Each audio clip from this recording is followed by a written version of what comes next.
Welcome to Hindi class. Dear students, आज हम grammar lesson 2 के बारे में चर्चा करेंगे। पाठ 2 हमारा है वर्ण व्यवस्था। वर्ण व्यवस्था को करने से पहले हम पहले भाषा को दोबारा से रिपीट करते हैं। भाषा वह रूप है जिसके द्वारा हम विचारों का आदान प्रदान कर रहे हैं। जैसे कि बच्चों, मैं बोल रही हूँ, आप सुन रहे हैं, यह भाषा का मौखिक रूप है और लिखे हुए को आपने देखकर लिखना, यह उसका लिखित रूप है। अब चलते हैं वर्ण की ओर। भाषा की सबसे छोटी इकाई वर्ण कहलाती है और वर्णों का जो होता है व्यवस्थित समूह होता है वो वर्णमाला कहलाता है। वर्ण के 2 भेद हैं, स्वर और व्यंजन। स्वर आपको पता है आ ई उ ऊ री ए ऐ ओ औ। इस तरह से स्वर कुल 11 होते हैं। उसके बाद हमारा व्यंजन आते हैं। व्यंजन में है क ख ग घ इया ण च छ ज ज इया ट ठ ड ढ अण त थ द ध न प फ ब भ म य र ल व श श स ह। इस तरह से वे 33 जो होते हैं ये व्यंजन होते हैं।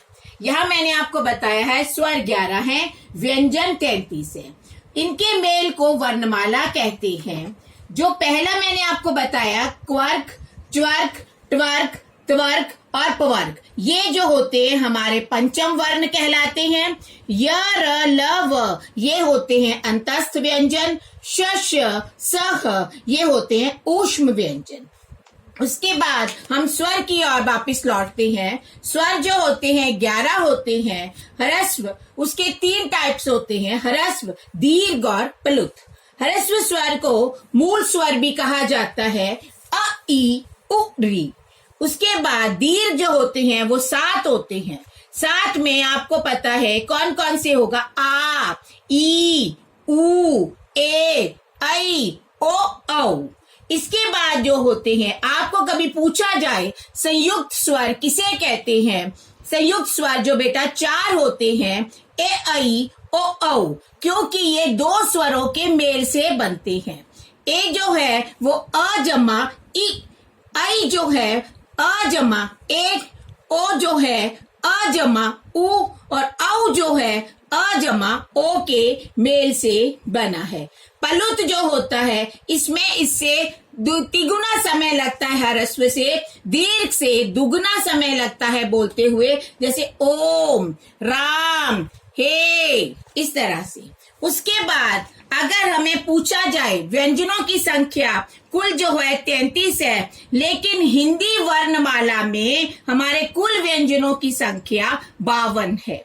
कैसे? स्वर 11, व्यंजन 33, अयोग वह 2, जैसे अंग अह, अह और विकसित व्यंजन 2। विकसित होता है ड अड़। संयुक्त व्यंजन 4, क्ष, त्र, ज्ञ और श्र। इस तरह से अगर इनका हम कुल अंक देखेंगे वह 52 होगा। उसके बाद हम आते हैं पंचम वर्ण के बारे में जानेंगे। पंचम वर्ण किसे क्यों कहते हैं और क्या होते हैं। क्वर्क जो है वो कंठे होता है। कंठे में कंठ, इसके उच्चारण में कंठ का प्रयोग होता है। कंठ ये वाला क ख ग घ और उसके बाद हम कहेंगे अणा ना, या हम उसे कहते हैं जो जिसका जो बना हुआ होता है ये जो है इंगा, इसे बोलते हैं इंगा। उसके बाद हमारा होता है च्वर्ग। च्वर्ग होता है तालुआ। तालुए से उच्चारण में हवा का प्रेशर गले पर ना आकर थोड़ा ऊपर तालु पर रुकता है। उसके बाद है ट्वर्ग।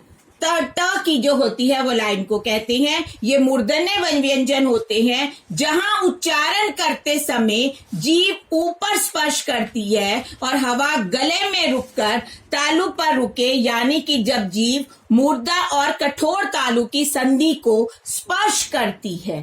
ट ठ ढ ढ अड़। त्वर्ग जो होते हैं दंते। इसका जो व्यंजनों का उच्चारण दांतों का होता है। इसमें जब प्राण वायु उच्चारण करते समय दांतों का सहारा लेती है, त थ ध ध न। पर्क, जब प्राण वायु का सारा प्रेशर होठों पर आता है तो वह ओष्ठ्य व्यंजन कहलाते हैं। प फ ब भ म। उत्क्षिप्त और गौण व्यंजन कौन से होते हैं? ड अड़, जब जीव इन दो व्यंजनों को बोलकर बड़ी जोर से गिरती है उन्हें उत्क्षिप्त व्यंजन कहा जाता है। अंतस्थ व्यंजन उच्चारण करते समय जीवा पूरी तरह से मुख के किसी भाग को नहीं छूती। अंतस्थ व्यंजन आपको बताए थे कौन कौन से होते हैं, ये देखिए, य र ल व। उसके बाद है ऊष्म व्यंजन। ऊष्म व्यंजन में उच्चारण में मुख से गर्म हवा बाहर निकलती है, जैसे कि किसी चीज के रगड़ खाने से होता है। श श स ह। अब आते हैं द्वितीय व्यंजन। द्वितीय व्यंजन में जब एक स्वर रहित व्यंजन और दूसरा समान स्वर सहित व्यंजन हो, जैसे आधा क पूरा क बन गया शब्द मक्का, आधा ल पूरा ल बन गया शब्द दिल्ली। जब एक संयुक्ताक्षर होते हैं, जब एक स्वर रहित व्यंजन का बिन स्वर सहित व्यंजन से मेल हो, जैसे आधा म और ह, ये दोनों व्यंजन हैं, एक स्वर रहित है एक स्वर सहित है। शब्द बना कुम्हार तुम्हारा। ये आधा न य एक स्वर रहित व्यंजन है, दूसरा स्वर सहित है, न्याय अन्याय। अब है नुक्ता ध्वनि किसे कहते हैं? अरबी, फारसी, अंग्रेजी आदि भाषाओं के लिए नई ध्वनियों के प्रयोग के लिए यह प्रयोग किए जाते हैं। नुक्ता डॉट लगता है। कलम, खत, सजा, जरा, राज। इन नुक्ता ध्वनियों के प्रयोग से शब्दों में अंतर, उनके अर्थ में परिवर्तन लाता देखा जाता है। जैसे अगर सजा है तो उसका अर्थ होता है किसी चीज को सजाना, डेकोरेट करना, और सजा जो होती है वो पनिशमेंट होती है, दंड होता है।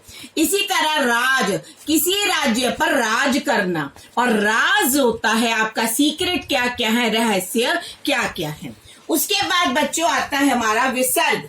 विसर्ग क्या होता है?